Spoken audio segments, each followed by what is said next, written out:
Hey face makers, welcome back to the factory. Let's talk about the elephant in the room, Beetlejuice.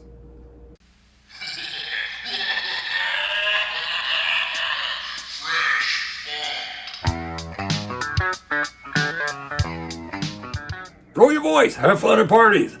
Who knew that voice and that character would have the life that it has? Now, 36 years later, we have Beetlejuice, continuing the legacy of what we created way back in 1987. So follow along and I'll talk about some of these makeups as you see them, and we'll explore the world of the makeup of Beetlejuice.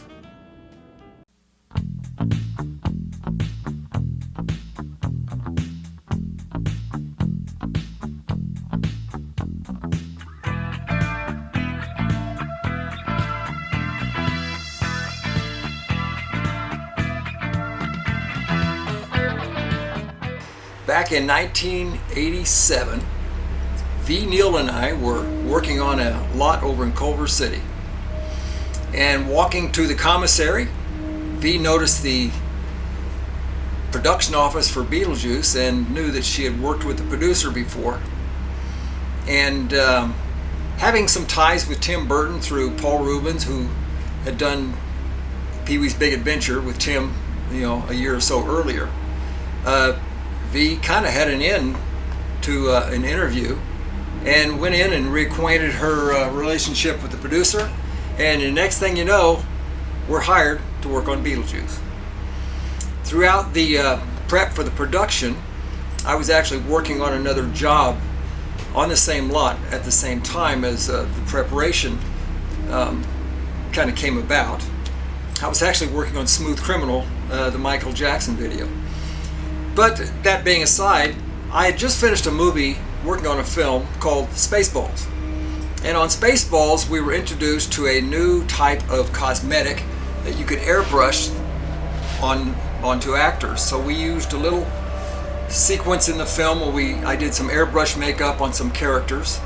And when we started talking about beginning the prep for Beetlejuice and how to come up with this whole Tim Burton-esque look, we kind of started discussing something that was kind of out of this world as far as the waiting room sequences which were going to occur. Consequently, I brought up the idea of using airbrush makeup to get this kind of otherworldly or other celestial plane look, whatever you want to call it. So I brought the fellow in who designed the cosmetic. His name was Dennis Hoy. He's from Santa Barbara. And he came in and introduced us to the whole line of cosmetics. He'd already done that with me, but he kind of acquainted us with the whole process of using airbrush makeup. Up until that point, airbrush had been used very minimal in film. I think it had been used on Daryl Hannah for Blade Runner, for a little kind of a makeup that was on her face along here. Other than that, it had been used very minimally, and we were the first to really take it a step further into the use of actual airbrush makeup in film. So we had a little powwow, got together, got acquainted with all of the makeup, the project, the process of applying it, making it stay on, and we found that that was the go-to product and method we were going to use for the background characters, which basically was the foundation of the whole look, the Tim Burton-esque look of the film. Once we had been doing some tests, about 2 weeks of tests, on a lot of that we brought in some extras and some stand-ins, did a lot of the makeup tests. You'll see as I pop them up in the corner here, some of our test makeups. We came up with a look that Tim liked, and we thought that we would let that follow through with a lot of the background and second tier characters, one being Miss Argentina. One thing you don't know about Miss Argentina is because it was rather hot on the set with the lights and everything, she had a full body makeup on, which was basically an aqua color, the Krylon aqua color, which had to be applied with sponges, and then we airbrushed all the highlights and shadows, and of course airbrushed all of her face. Yolanda Toussaint designed the wigs and was the hair department head of the show. So she came up with that really cool beehive look. And while V took care of the face through the counter, I'm underneath the counter with a sponge and aqua color to get her pits or anywhere that needed touch up throughout the shooting sequence. So it's kind of a fun little note. I'm hiding under the counter when they're shooting that scene. As we got into designing the character of Beetlejuice, Michael Keaton arrived. We found Michael was going to be the actor portraying Beetlejuice. And I remember the first thing out of Michael's mouth was, "I don't want to be recognized." Which, okay, that was a good thing to start with. So then we started into the process of doing several makeup tests. You know, Michael had his ideas, Tim Burton had his look that we had to kind of adhere to. And at the time, no one really knew what Tim's style was, other than these kind of strange drawings he had done. So we set out doing several tests on Michael. I'll post this. This was a test that we kind of did on me just to get an idea of where to go with this character. Then after this makeup, we went into some other bases and wigs and different looks for it. And we found that he looked a little too human. You know, Michael said, of course, he didn't want to be recognized, so we pushed the envelope. V dove in there with her stuff, you know, with the face and the cosmetics and what to use. We knew he had to have a bald cap on to cheat the hairline back.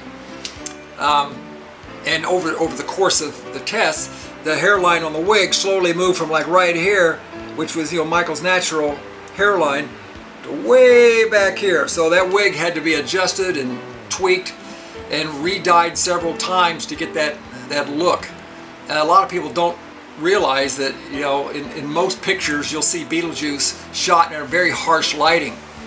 And most people assume that his makeup was black around the eyes and white base. Well, that is not the case. We used a combination of colors to achieve that pale, dead look. You know, previously from working together on Lost Boys, we had used a red neutralizer base on all the boys when they were vampires and in general to keep the pink out of their face. So with a combination of mixing colored cosmetics together and getting the right shade, it was very kind of it was an off-white yellowish with a little greenish tint thrown into it. But once the lights hit it, it popped and looked white. His eyes had a kind of a purplish cast, faded off into here, and of course in the harsh lighting it looked black. So the misnomer, which I've seen many times on some of the makeups people have attempted to recreate, was that Beetlejuice was like a clown white base with black circles around his eyes. But over the years, after Beetlejuice came out, V and I have reproduced this makeup at trade shows and special events, so we've kind of had a chance over the last 36 years to bring this character back to life the best that we can based on the original look of Beetlejuice. I specialized at the time and still do a lot of teeth. So Michael, in changing his look, he and I discussed the idea of using some teeth which would protrude his upper lip, give him a little bit different shape and change his voice a little bit, because most actors that I've worked with enjoy the idea of wearing a set of clip-in teeth because it changes the resonance of their voice. So the fun thing about watching this character is, as we would do a makeup test on Michael, we'd take him into the sound stage and put him on camera so Tim could kind of see what he looked like in the light. One little note, there's one little test makeup that's actually in the original film, and it's kind of a wide shot where the character of Beetlejuice is standing next to a gravestone smoking a cigarette, and he says something to the effect like,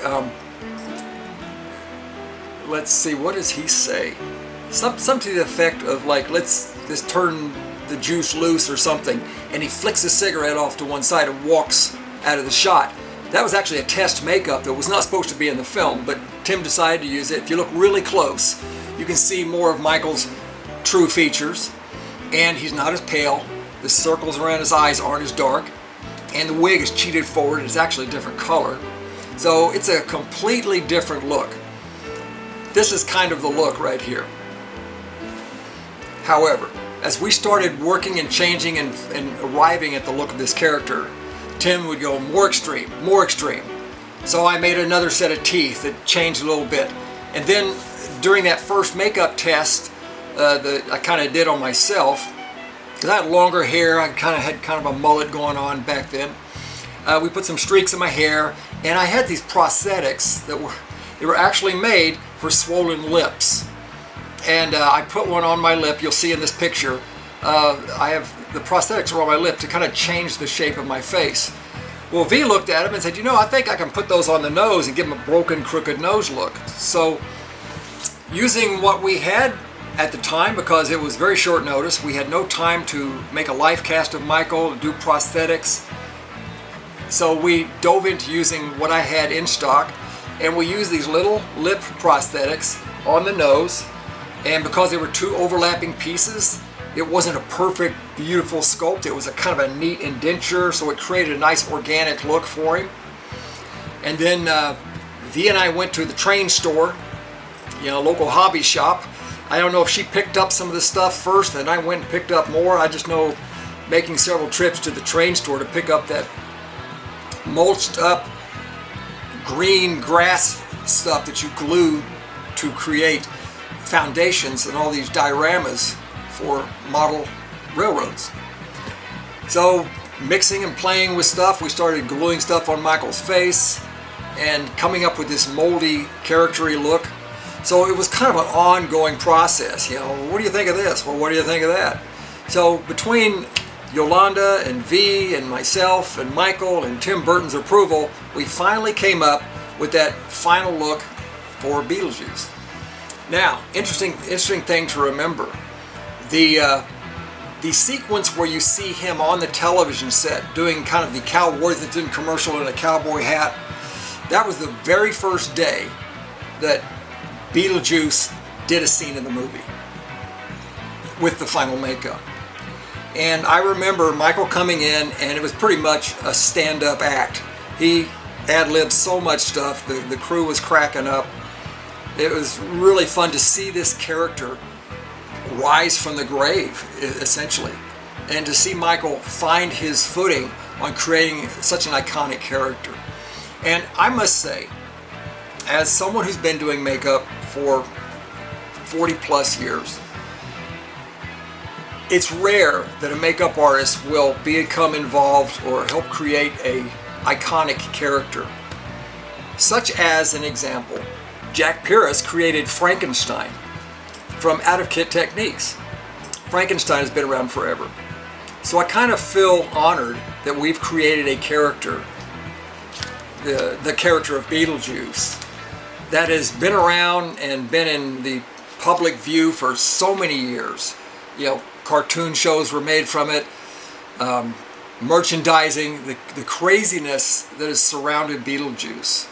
My grandson knows who Beetlejuice is since he was 3 years old. So it's great to see an iconic character being brought back to life and continue for the next generation.